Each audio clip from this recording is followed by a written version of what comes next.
బాబు గారు అప్పుడప్పుడు మర్చిపోయినా వడ్డీతో సహా నేను చెల్లిస్తా, ఏం కంగారు పడదు. అన్న ముందుగా నమస్తే. మా యాదవ సోదరులతో కూర్చొని ముఖాముఖి మాట్లాడాలనే మీ ఆలోచనకు ముందుగా నేను ప్రత్యేక కృతజ్ఞతలు తెలియజేసుకుంటున్నానన్నయ్య. ఇక్కడికి విచ్చేసిన యాదవ సోదరులందరికీ మరొకసారి ఇంతమందిని ఒకే దగ్గర కలవడం కూడా చాలా ఆనందంగా ఉంది. ముందుగా నేను ఒక 2 పాయింట్లు మీ ముందు తీసుకురావాలనుకుంటున్నానన్నా. అన్న, మా యాదవ సోదరులు ఎక్కువగా గొర్రెల పెంపకంపై ఆధారపడి ఉంటాం. అలాంటి నిత్యం పొద్దున్న వెళ్ళిపోయి మార్నింగ్ 6కి వెళ్ళిపోయి ఈవినింగ్ వరకు ఆ గొర్రెల పెంపకంలో ఉండిపోతారు. అలా సుమారు ఒక 50 సంవత్సరాల జీవితం ఈ గొర్రెల పెంపకంలోనే గడిచిపోతుంది ఇంటి పెద్దతనులు. నేనేమంటానంటే అన్న, వాళ్ళు వయసు మడలిన తర్వాత వాళ్ళ కుటుంబానికి ఆసరాగా ఉండేలాగా ఒక పెన్షన్ సదుపాయం కలిగించాలని మనస్ఫూర్తిగా మీకు వేడుకుంటున్నానని. 50 సంవత్సరాలు దాటిన ప్రతి గొర్రెల పెంపకాదుడికి. అన్న, 2వ పాయింట్ ఏంటంటే, మేము ఎక్కువగా కొలిసే మా కృష్ణుడు, మేమంటే మా సమీపంలో ఉంటే మేము చాలా ఆనందంగా ఉంటాం.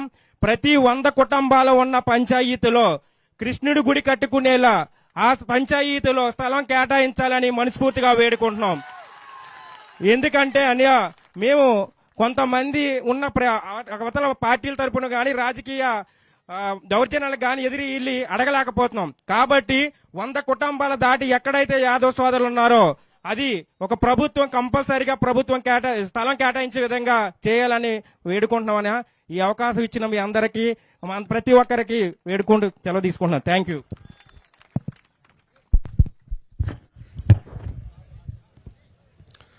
తమ్ముడు, ప్రధానంగా గొర్రెలు అనేది మనం ఒక యూనిట్ గా క్రియేట్ చేసుకుని సబ్సిడీ అందజేసి అవసరం వరకు గ్రేజింగ్ ల్యాండ్స్ కూడా ఇయర్ మార్క్ చేసి మందులు కానీ ఫీడ్ కూడా సబ్సిడీ ద్వారా తిరిగి మళ్ళీ అందజేస్తాం. నంబర్ 1. రెండోది, భూమి కేటాయిస్తాం కాదు, గుడులు కూడా కట్టే బాధ్యత మన ప్రభుత్వం తీసుకుంటుంది. ఇది ఎండోమెంట్ బడ్జెట్ నుంచి కాదు, రాష్ట్ర బడ్జెట్ నుంచి. ఎండోమెంట్ బడ్జెట్ సెపరేట్, రాష్ట్ర బడ్జెట్ నుంచి నిధులు కేటాయించి గుడులు కట్టి అది కూడా మళ్ళీ ఎండోమెంట్ కి అనుసంధానం చేయం. లోకల్ కమిటీ వేసి ఆ కమిటీ ఆధారంలోనే ఆ గుడి నడిచే విధంగా చట్టాలు మేము తీసుకురాబోతున్నాం. ఇప్పటికి బాబు గారు ఈ విషయం పైన చాలా క్లారిటీతో ఉన్నారు. పెన్షన్ విషయం నా దృష్టికి తీసుకొచ్చారు. ఇది ఎంత ఖర్చు అవుతుంది ఏంటనేది వివరాలు సేకరించిన తర్వాతనే దీనిపైన నేను స్పందిస్తా. కానీ ఇంకో మాట కూడా చెప్తున్నా, మహిళలందరికీ బాబు గారు మహాశక్తి అని ఒక మేనిఫెస్టో రూపంలో ప్రకటించారు. అది మన మొదటి 6. దాంట్లో ప్రధానంగా 4 హామీలు. మొదటిది ఆడబిడ్డ నిధి.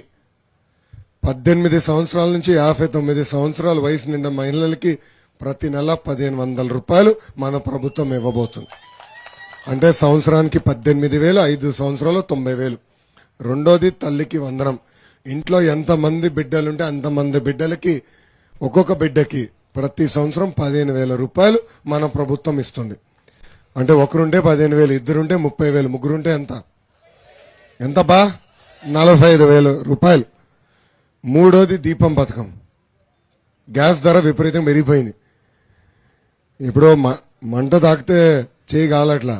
విచిత్రం ఏంటంటే గ్యాస్ బండ తాకితేనే చేతులు కాలేదట్టున్నాయి, అట్లుంది ధరలు. అందుకే ప్రతి కుటుంబానికి ప్రతి సంవత్సరం ఉచితంగా 3 గ్యాస్ సిలిండర్లు మన ప్రభుత్వం ఇవ్వబోతుంది. సో కుల మత ప్రాంతాల అతీతంగా ఈ కార్యక్రమాలు మనం అమలు చేస్తామని సభాముఖంగా నేను హామీ ఇస్తున్నా. Thank you.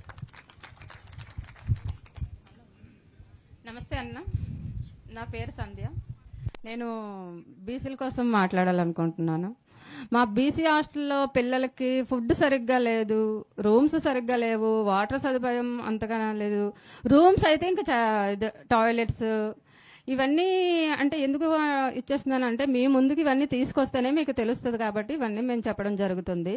ఇప్పుడు ప్రైవేటు ఉన్నాయి, మీరు అధికారంలోకి వస్తే మా బీసీ హాస్టల్ని ప్రైవేట్ స్కూళ్ళ పరంగా కానీ లేదా హాస్టల్ పరంగా కానీ మీరు అభివృద్ధి చేస్తారా? ఈ ప్రభుత్వం ఎందుకు బీసీ వాళ్ళన్నా లేదా ఈ బీసీ హాస్టల్ అన్నా ఎంత చులకనగా చూస్తుంది? అది నాకు కావాలి. నమస్తే.